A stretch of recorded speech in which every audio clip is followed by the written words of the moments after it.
আসসালামু আলাইকুম প্রিয় বার্সা ফ্যান্স, প্রিয় কুলার্স। বার্সাবাদের আজকের এই ভিডিওতে বার্সাকে ঘিরে কয়েকটা গুরুত্বপূর্ণ বিষয় নিয়ে আলোচনা করব। বিশেষ করে ফুলব্যাক পজিশনে বার্সার বর্তমান অবস্থা কী সেটা নিয়ে আলোচনা চলবে।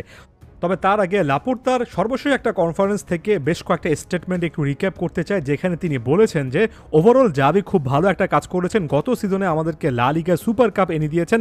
তবে জাভির সঙ্গে যে জিনিসটা নিয়ে সমস্যা হয়েছিল সেটা হচ্ছে জাভি পরবর্তী সময়ে যে স্টেটমেন্টটা মিডিয়ার সামনে দিয়েছেন সেটা নাকি জাভি এর আগে যে সকল কথাবার্তা বলেছেন সেটার সঙ্গে সাংঘর্ষিক ছিল, এবং তিনি তার এই বিবৃতিটা শেষ করেছেন অনেকটা এমন বলে যে ফ্লিককে আনা হয়েছে যাতে করে আমরা আমাদের যে কম্পিটিটিভ নেচার আছে সেই জিনিসটাকে আরও একবার নতুন করে নার্চার করতে পারি, অর্থাৎ আরও একবার প্রতিদ্বন্দ্বিতামূলক ফুটবল খেলতে পারি।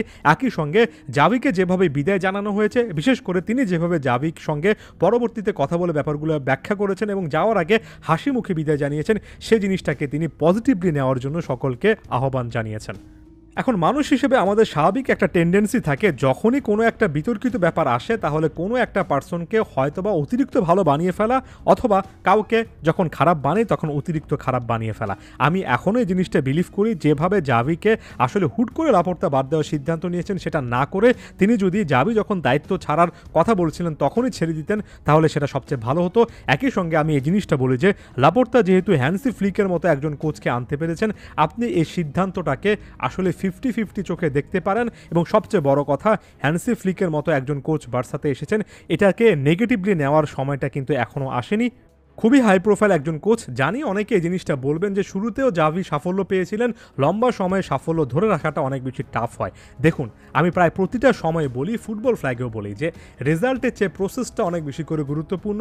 হ্যান্সি ফ্লিক এমন একজন কোচ যিনি কিনা বার্সাতে ভিন্ন অ্যাপ্রোচ নিয়ে আসতে পারবেন, যেটা হয়তোবা জাভিও আনতে পারেননি, কারণ তিনি নিজেও এক্স বার্সা প্লেয়ার হিসেবে, অর্থাৎ বার্সার সাবেক প্লেয়ার হিসেবে বার্সার ওই টিকিটাকা বা ওই টাইপের ফুটবলে একেবারে অভ্যস্ত। হ্যান্সি ফ্লিক ভিন্ন কিছু যে আনবেন এই জিনিসটা আমি একেবারে নিঃসন্দেহে বলতে পারি, এবং এই মুহূর্তে বার্সার ভিন্ন কিছু ট্রাই করা উচিত।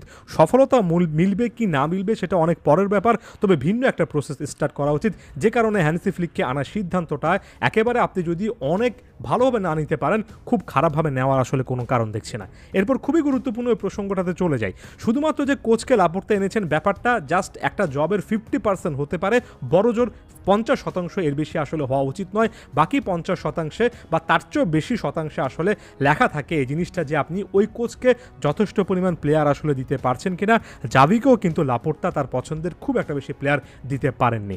যেমন হ্যান্সি ফ্লিক প্রসঙ্গে যখনই কথাবার্তা বলা হচ্ছে, অনেকেই কিন্তু বার্সাবাদের কমেন্ট বক্সে এই জিনিসটা জানাচ্ছেন নিজেদের ফুটবল জ্ঞান থেকে, অর্থাৎ তারা যে ফুটবল দেখেন সে জিনিসটা প্রমাণ দিয়েই কিন্তু তারা কমেন্ট বক্সে কমেন্ট করছেন যে হ্যান্সি ফ্লিক যে সিস্টেমে দলটাকে খেলান সেখানে রাইট ব্যাক, লেফট ব্যাক অর্থাৎ ফুল ব্যাক পজিশন এতটাই ক্রুশাল যে বার্সার কাছে আসলে ফুল ব্যাক পজিশনে যথেষ্ট ভালো প্লেয়ার আছে কিনা এটা নিয়ে সন্দেহ থাকার একটা ব্যাপার রয়েছে।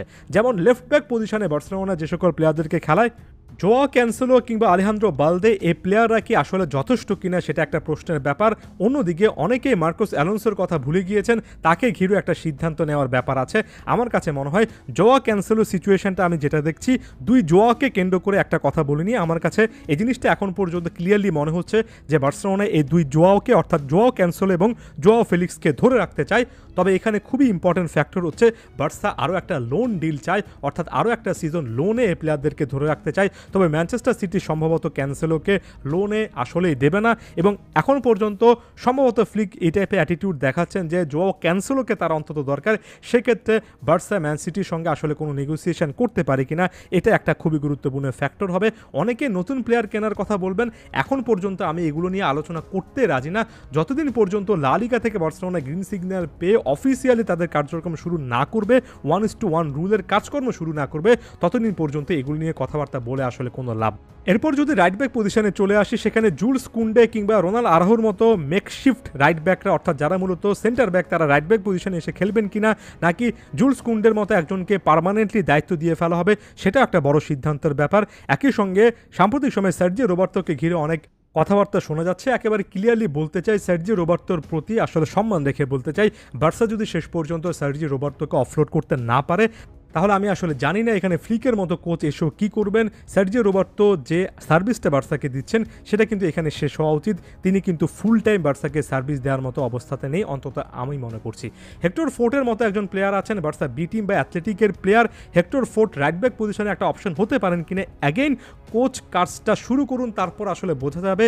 আপনি যদি রাইট ব্যাক এবং লেফট ব্যাক পজিশনে আমাকে জিজ্ঞেস করেন, আমার কাছে মনে হয় আগে এক্সিস্টিং প্লেয়ারদেরকে নিয়ে একটা সিদ্ধান্ত নিতে হবে, তারপর আস্তে আস্তে ট্রান্সফার মার্কেটে আসলে নতুন প্লেয়ার নেওয়া যায় কিনা সেদিকে ফোকাস করতে হবে। এবং বার্সা সে প্রসেসটা শুরু করার এখনও কিন্তু শুরুর দিকে আছে, এখনও এই জিনিসটা একেবারে ক্লিয়ার নয়। এখানে বড় বড় অনেকগুলো সিদ্ধান্ত নিতে হবে। এবং যে লাপোর্তা এত বেশি শক্তভাবে বলছেন যে জাভিকে বিদায় করাটা একটা ভালো সিদ্ধান্ত ছিল, সেই লাপোর্তাকে এবার শুধুমাত্র কোচ আনা নয়, বরঞ্চ প্লেয়ার কেনা এবং প্লেয়ারদের সঙ্গে চুক্তি সংক্রান্ত ব্যাপারগুলোতে সিদ্ধান্ত নেওয়ার মাধ্যমে তারা আসলে যৌক্তিকতা প্রমাণ করতে হবে। ধন্যবাদ সবাইকে।